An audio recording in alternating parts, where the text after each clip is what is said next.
Okay, month over month is up on CPI. We're stuck at 3%. No, we're not going to see interest rate cuts for a couple more cycles from the Fed. In fact, the market after these numbers came out already priced in a December cut being the next cut. So I don't expect a V-shaped recovery, which means that there'll probably be a V-shaped recovery. I'm not a, Nobody can predict the future. Nobody can predict the market. So anybody tells you that, please, please, please run the other way. So let's take a look at where some bottoms might be today. Obviously, 6,000 is a psychological bottom. You can see it held here and held here after putting some wicks in down to that 59.90 area. So you have a trap area here. You have to be careful at 6 because it could trap you there. Or you just hold through there and hope that it holds that. If it breaks 59.50, gosh almighty, that is a structural break at 59.50. Let's go to the 2-hour ones. 59.50 or 59 break. Yep, tested it here, tested it here. That would be a huge break. Also, pretty unlikely we'd move down another that many points from 60.21 to 59.50. So what are we looking for today? I'm not sure what this. I'm not exactly certain this candle has a lot of relevance because it recovered so quickly. But you could probably put your first line right there and say, okay, I'm looking for a bounce at 60.15. Obviously, you have a psychological area here at 6,000. It doesn't actually line up with anything if you take a look at the chart going back, but it is a psychological level. This to me, anywhere between 6,000 and 59.87, which is where you had this bounce here, is likely a trap, so I don't think I would take a trade there. I guess my first setup I would look at is this candle right here, and I'm not certain about that. 6,000 makes me a little more comfortable just because of the psychological level. So I'm more apt right now on a day like today where I don't think we're going to get a V-shaped recovery to look for a bounce and fade it, right? And so where do I see the first bounce to fade? Probably right here, 60.40. That would be a bounce and a fade for me. Okay, if it bounced up there and fade, I don't know if it's going to get there.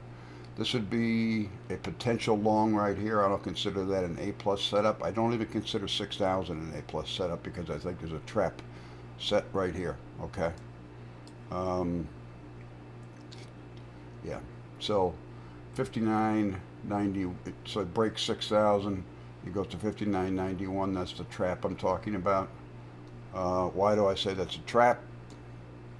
Because you had all this thin volume that went right back through here. So it didn't take much for these two wicks to quickly move through there and pop back up again within 30 minutes, right? That's why I think 6,000 is a potential trap. So if you take that trade, you're going to be looking at a potential 10 or 12 point drawdown before you jump it, okay? That's on ES. So A plus setup for me. Gosh, I would love to see 60.40 and then fade it. Because I gotta believe they're going to push this back up a little bit again this morning. I just don't think it's going to be a V-shape. Let's switch to SPY. This is the FIT 20 SMA. It's sitting right at the 50 right now. 598, 599. Probably, obviously a 602 is a fade. That's an A plus play for me today because again, I don't think we're going to see this recover to here. Again, I'm not Nostradamus. I can't tell you what's going to happen ahead of time. But to me, that sure looks like an A plus fade right there. Okay?